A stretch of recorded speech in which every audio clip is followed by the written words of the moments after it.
خلف بن حشام نے بیان کیا، کہا ہمیں حماد بن زید نے ابو جمرہ سے حدیث بیان کی۔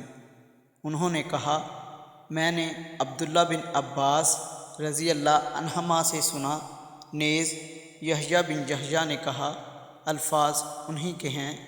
ہمیں عباد بن عباد نے ابو جمرہ سے خبر دی کہ حضرت ابن عباس رضی اللہ عنہما نے کہا، رسول اللہ صلی اللہ علیہ وآلہ وسلم کی خدمت میں عبد القیس کا وفد آیا۔ وہ لوگ کہنے لگے، اے اللہ کے رسول، ہم لوگ یعنی بنو ربیعہ کا یہ قبیلہ ہے، ہمارے اور آپ کے درمیان قبیلہ مضر کے کافر حائل ہیں، اور ہم حرمت والے مہینے کے سوا بحفاظت آپ تک نہیں پہنچ سکتے، لہٰذا آپ ہمیں وہ حکم دیجئے جس پر ہم خود بھی عمل کریں اور جو پیچھے ہیں ان کو بھی اس کی دعوت دیں۔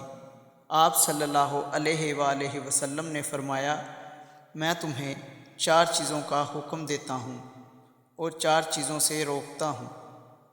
جن کا حکم دیتا ہوں وہ یہ ہیں: اللہ تعالیٰ پر ایمان لانا۔ پھر آپ نے ان کے سامنے ایمان باللہ کی وضاحت کی، فرمایا اس حقیقت کی گواہی دینا کہ اللہ تعالیٰ کے سوا کوئی عبادت کے لائق نہیں، اور محمد صلی اللہ علیہ وآلہ وسلم بالیقین اللہ کے رسول ہیں۔ نماز قائم کرنا، زکوٰۃ ادا کرنا، اور جو مال غنیمت تمہیں حاصل ہو اس میں سے خمس یعنی 5واں حصہ ادا کرنا۔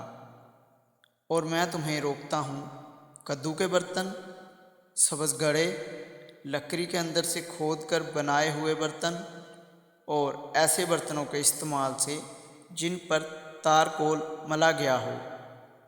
خلف نے اپنی روایت میں یہ اضافہ کیا، اس سچائی کی گواہی دینا کہ اللہ تعالیٰ کے سوا کوئی عبادت کے لائق نہیں۔ اسے انہوں نے انگلی کے اشارے سے 1 شمار کیا۔ صحیح مسلم حدیث نمبر 115۔